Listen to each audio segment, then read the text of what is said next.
Minor Sanctum Mysteries.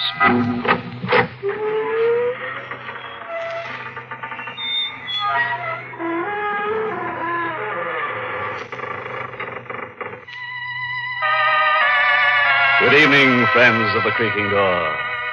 This is your host to welcome you back into the inner sanctum for another half hour out of this world. Say hello to one of our hapless heroines. Her spouse said he was going to the club one evening, but he brought it back and clouded her with it. The poor girl was almost decapitated, which shows what can happen when you lose your head. Anyway, the whole affair was responsible for the song's success. You hit the spot.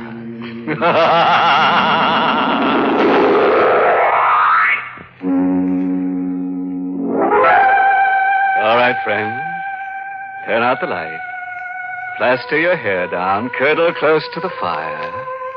And listen to Arnold Moss tell us his weird and shivery story. It was after sundown, and I was working in my garden fixing the roses when I first saw Jane Carter. The soft spring air was full of the smell of flowers, and in the cemetery next to my house, long shadows were covering the graves with darkness. Jane Carter was standing under the dogwood tree, the tree I never touched. I picked up the garden shears, and I came over to her. Oh, I didn't notice you in the shadow. Good evening. I hope you don't mind. I was just admiring your lovely garden. Oh, do you love flowers, too? I adore them. Oh, then I will give you some of the roses. My roses won the county prize last year. Oh, I am Franz Narco, the caretaker of the cemetery. You live here alone? All alone with my flowers. Here, hold out your arms. Here are some roses. Thank you.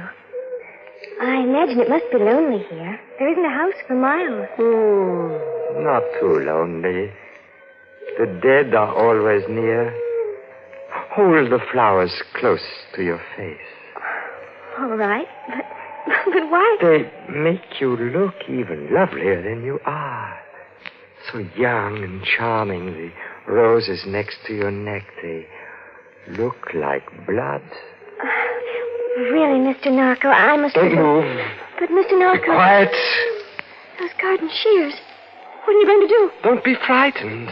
There's nothing to be afraid of. I'm just going to do this. My dear. Help. The little birds were frightened, but when she was dead, they began to sing again. That night, there was a full moon, and I buried Jane Carter under the dahlia bed.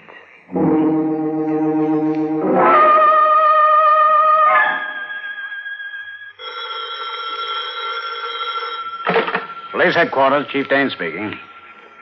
No, Jane Carter's still missing. She was last seen yesterday afternoon. If we don't hear by tonight, we're going to send out an 8-state alarm. Yes, goodbye.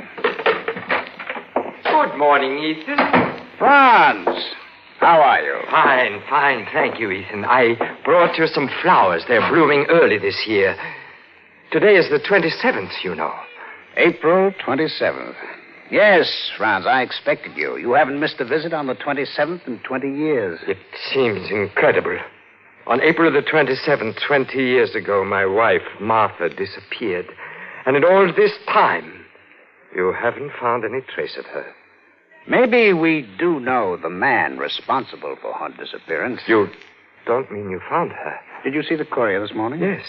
Did you see a small item about a pretty young girl named Jane Carter who was reported missing? Why, yes, I did notice a little story, but what has that got to do with my wife? I'll tell you, Franz. But this must be kept in strict confidence. Every year since your wife disappeared, we've had reports of 2, sometimes 3 young women who disappeared and were never heard of again. Just what are you trying to tell me? That somewhere in this country there's a homicidal maniac. A person who, for some reason or other, hates pretty young women. Huh? Hates them enough to murder them and dispose of their bodies. Oh, that's shocking. You think Martha fell into the hands of this maniac? Yes. Well, why didn't you tell me this before? I didn't want you to lose hope. I know how you felt about Martha. Oh, she was so lovely. And only 19 when... You've got to find this person, Ethan. Franz, it's bigger than I can handle. Now, look, you've had more schooling than I. I know you read a lot in that little cottage of yours next to the cemetery. Maybe you know more about why a human being would do a thing like this. Oh, yes, Ethan, I do know. It's because sometimes the murderer has been hurt deeply. Maybe by a woman he loved who has been unfaithful. And when he sees other women, pretty, attractive young women, they remind him of her. And then he's suddenly overcome by a strange emotion to seize them, to overpower them, to make them suffer for what they did to him, to destroy them, to murder them, to... Go on, Franz. But that's what it says in the books I've read, Ethan. I've got to go now. Be sure to put those roses in water right away, or they'll die.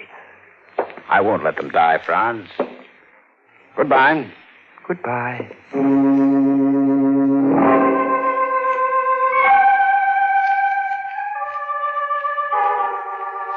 I could have told him more, much more. How it felt to live in a nightmare of fear. How I tried to fight the wild surging of my blood, that mad, insane pounding that made me kill. Later that night, when the dogwood scent came into my room, I cried.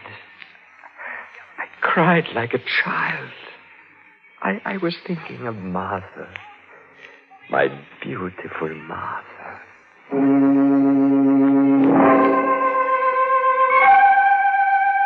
2 days later, I saw Ethan again. He surprised me by knocking at my door late in the afternoon. Franz, I drove up here to ask a favor of you. Of course, Ethan. Anything you want. I believe there's a tomb in the cemetery that's never been used. You mean the one old Mrs. Smith built? Yes, that's the one. Why, I always have to laugh when I think of it. Old Mrs. Smith was so fussy about that tomb, but she died at sea, and she was never buried in it. Well, there's someone I'd like to have buried in it. There is? Yes. A young girl. Died of a heart attack.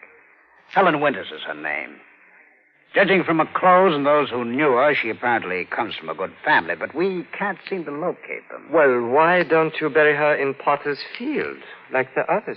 Because I think her family will eventually want the body. Couldn't you put her in the Smith tomb? I guess so.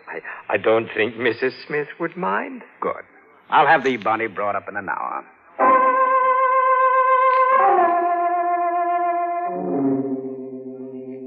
The body was brought in a coffin by Ethan and one of his men. I opened the tomb. There were no mourners, no one to say a few words. I cut some of my flowers and brought them to her tomb. Would you like to see her before you lock the tomb again, Franz? Why, yes. There. Oh, what a pity. She's so young and so strangely beautiful. She looks as though she would get up out of the coffin at any moment. I brought some flowers, lilies, from my greenhouse. That's very thoughtful of you, Franz. You love these flowers, don't you? Well, they're all I have since Martha vanished. What are you doing there? Just looking at the petal. They're soft to the touch, like a woman's skin. Yes. Ethan. What's the matter? You tore that petal.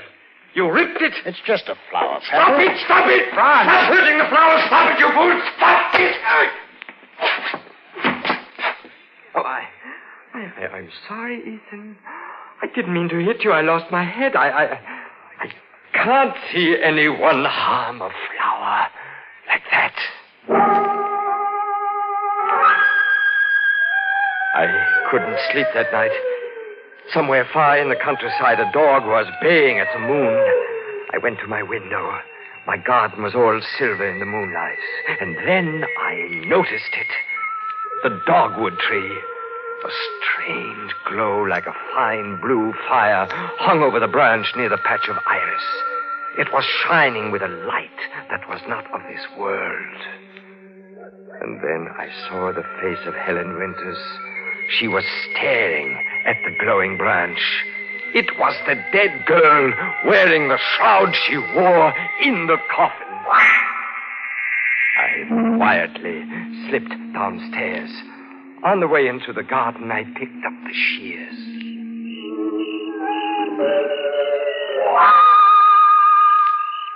Are you looking for me, Mr. Narco?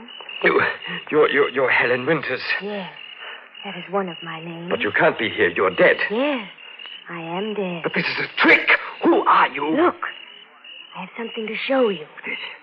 The branch of the dogwood tree. Yes. You see how it shines in the moonlight? Yes. Look at it closely. But why? What are you... Oh! You see it? There's a ring. The branch grew right through it. Martha. It's Martha's ring. Is it? But how did you... Give that to me. No. But that belonged to my wife. I must have it. No. I looked at her standing there among the flowers.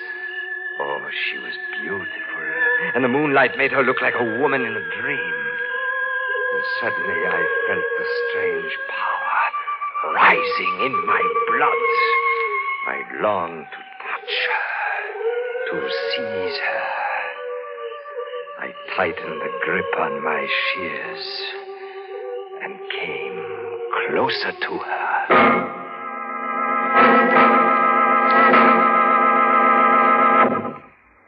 Do you still like flowers? If you do, I know a way for you to get lots of them. Free of charge. Where were we? Oh, yes. The flowers were blooming over all the bodies of the people Franz had murdered. And he was talking to a corpse who was picking dogwood blossoms by the light of the moon. The blossoms have a lovely scent. Have they? Those shears. Yes. I know why the ring was on this branch. Do you? And I know what you intend to do. Did you kill her with the shears, too? Come here. All right. I have your hand and its flesh. You can't get away now. I don't want to get away. You're not afraid? No. I'll show you how afraid I am. What are you going to do? You will see. Her face came closer. I felt her lips on mine. It was the first time I kissed a woman in 20 years. But was she a woman? It was warm flesh I kissed, and I knew it. I broke away from her. I swung wildly with my shears, and suddenly I felt her hand on my face. I smelled the scent of 1,000 flowers overpowering me, making me giddy. She swayed in front of me as I plunged the shears into her body, and then suddenly I felt myself sink into a sea of flowers.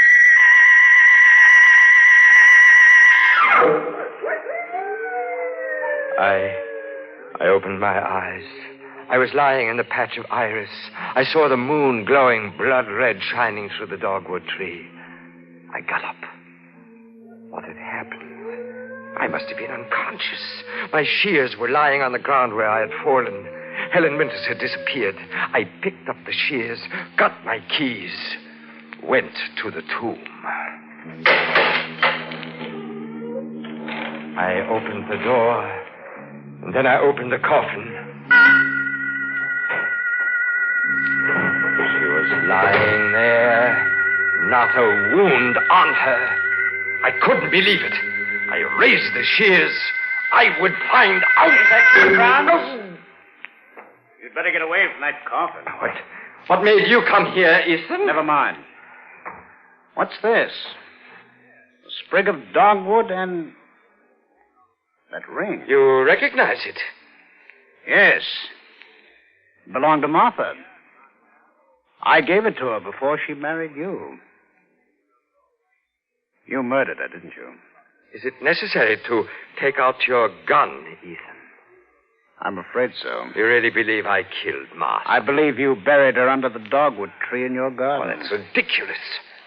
Franz, I want the truth. I want a full confession. What makes you think I killed her? I haven't any proof yet, but that body can be exhumed. I suppose you'd accuse me of killing all those girls who disappeared, too. Yes, Franz. I think you killed them, too. He looked closely at me. Suddenly I realized that his hand was shaking. He was frightened. He, too, was stalling for time. Why? Of course. There must be some of his men coming here. He was afraid to take me alone. What do you say, Franz? I can assure you it will be a lot easier for you if you confess. But I have nothing to confess. What made you come here tonight? It was just a hunch. You're lying. Look there. There are two men coming up here, policemen. I suppose they came here by accident, too. Where? I don't see anything. I have your gun, Ethan. Now get up. Get up! Franz, put that gun down. You don't know what you're doing. Oh, yes, I know very well. I have been waiting for this moment for 20 years. No, Franz, please, you can't. You wanted a confession? Well, you'll have it. Yes, I killed Martha. I murdered her, and she is buried under the dogwood tree. That's what you wanted to know, isn't it? Yes, but... And I'll tell you about the others now, too. I killed them, all of them. Their bodies are in my garden. And now is the time for you to confess, Ethan. What do you mean? I mean you and Martha. Martha? She loved you. No, she didn't. I loved her. After she met you, she wouldn't have a thing to do with me. If that's why you killed her... Yes, Ethan, that's why I killed her. But you're as much to blame as she was. No, neither of us was to blame. There was never anything between us, and I can prove it. You're lying. I have a letter here. Let me show Your you. lies won't keep me here until your men arrive. You're going to die now. No, Franz. Read the letter. Franz, don't. Read the letter. He was dead. And in his hand was a letter. I picked it up. I heard a noise. It was in the vault. I went to the girl lying so still in a coffin. Was she alive? I would find out. So you are alive. Get up. Get up out of that coffin. They're gone. Please, don't. Go on. All right. Now, please. Ethan put you here, didn't he? Yes, I'll explain everything. What It was happened just- in the garden? I had a little vial of chloroform. I broke it when you tried to kill me. The fumes made you unconscious. Chloroform. That was when I felt your hand on my face, and I kept stabbing you, but you would not die.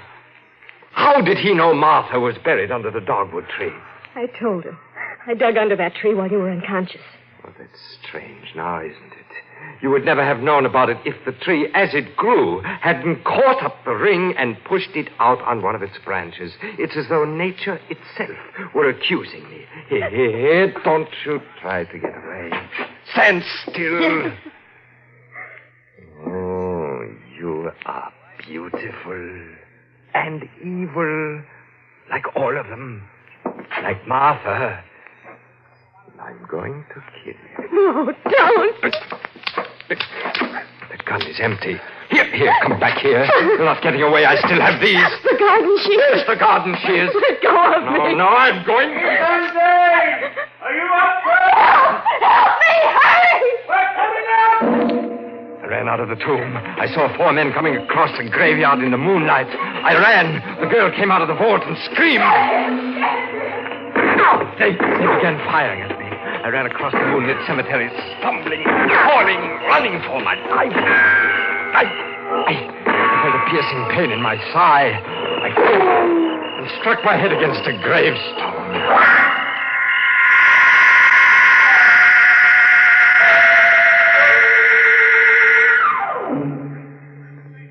Here in the hospital, they tell me I will recover from my wounds. But of course I'll have to be tried.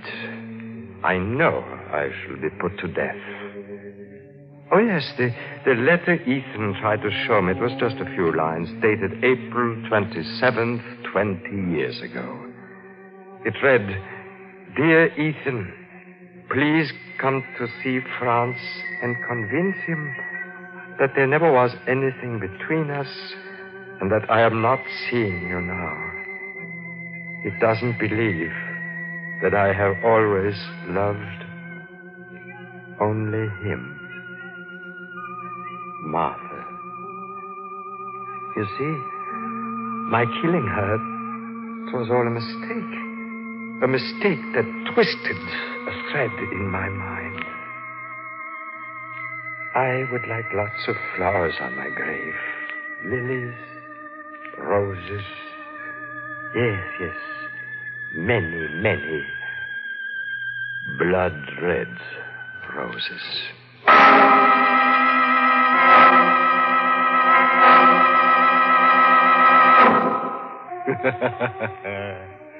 Send me 12 roses and put my heart in beside them. Good old Franz, he takes his popular ballads quite literally. Which brings us to the moral for tonight's story. Never decapitate the woman you love. You know how angry people get when they lose their heads.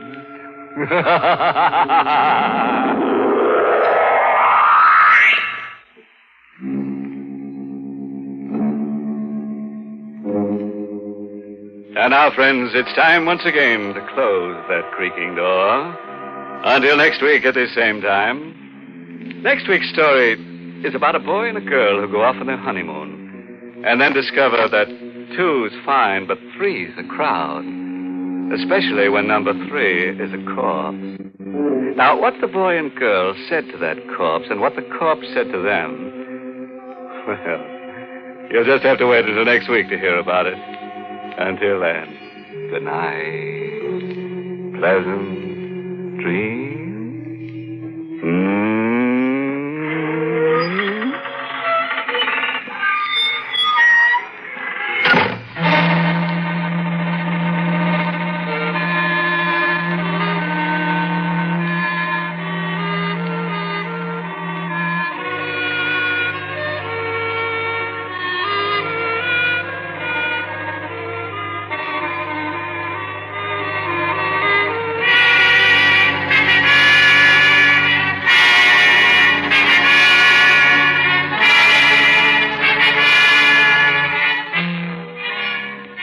Inner Sanctum has come to you through the worldwide facilities of the United States Armed Forces Radio and Television Service.